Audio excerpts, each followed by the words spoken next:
Carmen, we have 2 visitor centers. People call us, they text us, they email us, they direct message us, they send us TikToks, and they're going to ask us questions. Right now, I am deputizing you in the visitor center because you're going to help me with the segment we call We Get Questions. Are you going to help me with it too, though? Oh, yeah. Okay. Yeah, because you're like a volunteer now. Okay. We won't leave you hanging. Okay. Right, here's the first question. Hi. Are there any year-round farmers markets in Sonoma? Sonoma County or Sonoma Town? Can we clarify? So thank you for asking that. So we'll say Sonoma County. Okay. Yeah. Yes, there are. Good. Yes. Good. There are. Yeah. The matter of fact, there's one in Sonoma Town. We've got one here on Fridays. We have a farmers market at Depot Park. There's one I know for sure in Santa Rosa. There's 2 in Santa Rosa that are year-round. I think they're year-round. The one at the Luther Burbank Center and the one at the Farmers Lane Shopping Center. I think Sebastopol might be year-round. Yes. Is it? Okay. Because those people. Occidental is seasonal. Occidental is seasonal. And then Bodega is seasonal. Healdsburg is seasonal. So those are the ones. And Petaluma might be year-round. I'm not sure. Or Runner Park. But yeah, there are year-round farmers markets. And I bet you there's 2 places I would look for more information. I would go to farmtrails.org. Thank you for information. And also SonomaValley.com has it for Sonoma Valley. And then SonomaCounty.com has it for the rest of the county.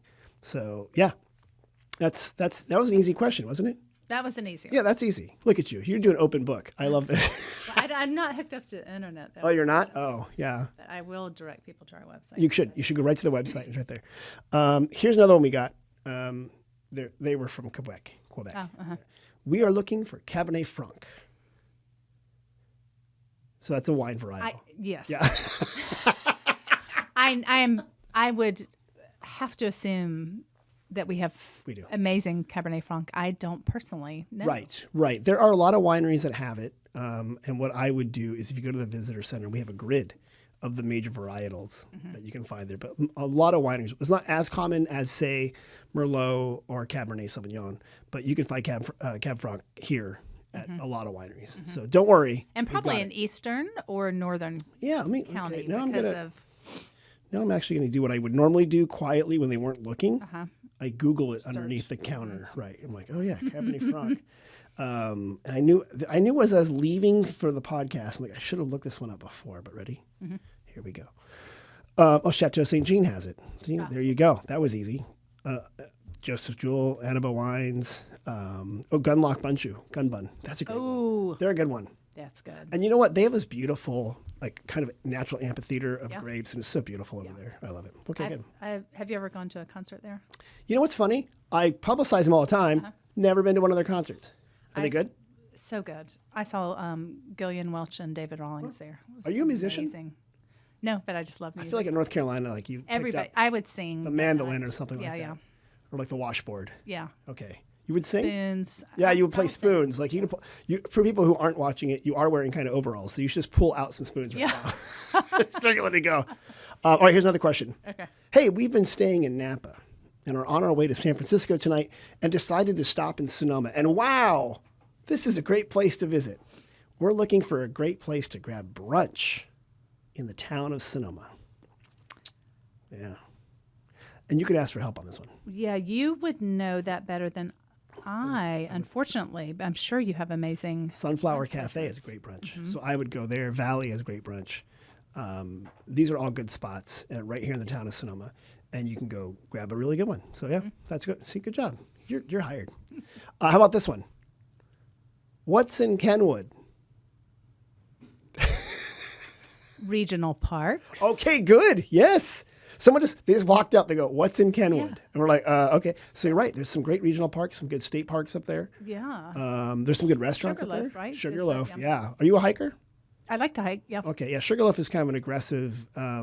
If you like big hikes. Yeah, I did that one time. Oh yeah, up to the rock up there. Yeah, beautiful view, Yeah. but it's longer than it looks. I would recommend doing it in the winter. In the summer, it gets kind of hot, but that's a great hike up there. There's also a good restaurant, Golden Bear Station. Palooza is up there. Salt and Stone is a good restaurant up there. Wineries wise, Chateau St. Jean. There's a whole bunch. VJB. St. Francis. St. Francis is nearby. Yeah. St. Francis has a great garden. They must be a Farm Trails member. They are. Okay. And, who am I thinking of? I can't remember them. They're biodynamic, and they've got the... Landmark. Biodynamic. Benziger. They're in Glen Ellen. Yeah. Yeah. Nearby. Yeah, that's good. And you can that tour is really good. You can learn about the biodynamic Rudolf Steiner movement, stuff like that. So, okay, here's another one. The same Quebecois people ask this question. It's late fall, and we still see some grapes on the vines. Why is that? I think they are all harvested by now if they're going to go to wine production. Is that true? Most of the grapes that are going to become grapes of wine have been harvested. Some might be still hanging for late harvest.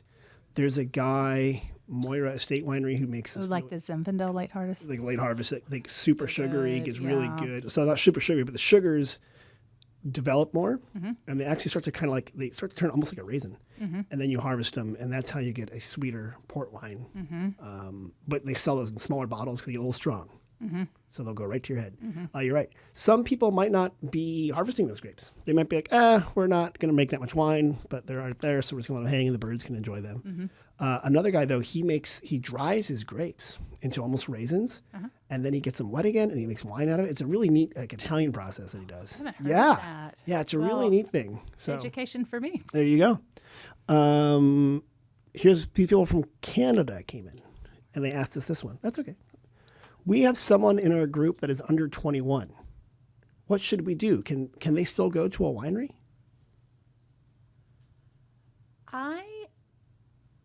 It possibly depends on the winery, but I don't think it's illegal to go to a winery. Like I know Ellen at Tilton Shed has a tasting room, and they have kids activities. They do. She has kids. She has kids. Yeah. She has a kid. Yeah. Teenager now. Making them work. Yeah. So. Yeah. So I mean, especially like a winery that has, like we were just talking about, like an interesting biodynamic or pollinator garden tour. Right. Yeah. Yeah, you could go. That could be good. Of course, we have Schultz Museum. We should mention that. Of course, we have the Schultz Museum. It's a fantastic spot. So as you go to the very northern part of Sonoma Valley and go into Santa Rosa, the biggest city, Charles M. Schultz Museum is there. And actually, if you have babies, the Children's Museum is right next door to it. And that's also worthwhile. But the Schultz Museum is cool because it's not just about Peanuts and Charlie Brown and Snoopy. It's the art of the comic book. Yeah. So they bring in like really famous graphic artists, and they do shows, and they do open workshops. And the guy who did Pearls Before Swine, Stefan Pastis, he was a lawyer for that company and got into cartooning. I did not know that. Yeah, and that's why the whole joke is sometimes he has lawyers as like the bad guys. In his comics. He also has Jeff the cyclist, who's like a recurring bad guy, but I guess Stefan rides his bike everywhere. So yeah, that's a great place to go visit if you're into that stuff and you're under 21 or over 21. I'm barely over 21 and I love going.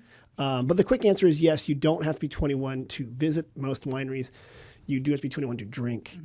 Most wineries, so this is different than tasting rooms, which are just, retail shops sort of.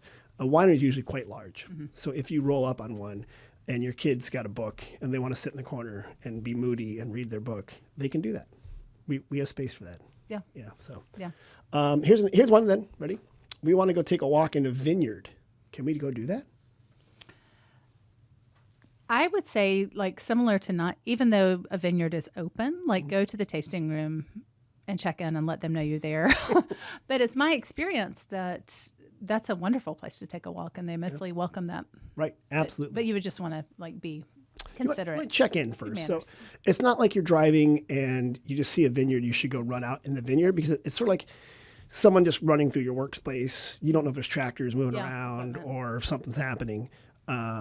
But there are a couple places where you are encouraged to walk in the vineyard. We mentioned St. Francis has a vineyard walk, and that's self-guided. And you check in at the tasting room, and they give you go right over there. And they have little signs that describe what's happening, especially around pruning season or when the mustard's growing, and that's encouraged. But it's not encouraged you just run into random vineyards. You should ask. Yes. And what is it? Is it? How am I forgetting their name again? It'll come to you. The one that has the lavender farm out here too. Starts with an M. Bennett Valley? No, Matanzas Creek. Matanzas Creek, thank which is you. in Bennett Valley. Yeah. Okay. You can walk in the vineyard there. Yeah. Almost every winery that has a tasting room, you can go in there, and they often have a little area that you can see, vines. And they often have bocce, and That's fun. it's kind of a I know. Bocce's a very big thing. yeah. Did you play a lot of bocce as a kid? Never. No. Never. And now we can all become like old Italian men and just play bocce all the time. Shuffleboard and Have bocce. you seen them by the farm on Friday Farmers Market here in Sonoma? The bocce crew is out, and they have the courts right there, and they don't talk to the petanque people because never the twain shall meet, right? But there's money. There is money changing hands. I Really? swear, you heard it here first because I watched those guys and the way They're they're gambling. the way they're so intense. Wagering. There yeah. has got to be money Yeah. in the bocce going there. But you answered all the questions. Look at that. You're amazing. That was easy. That was easy. Except, I didn't know everything, but You're not supposed to. That's okay. I learned. You're helping out. You're part of it there.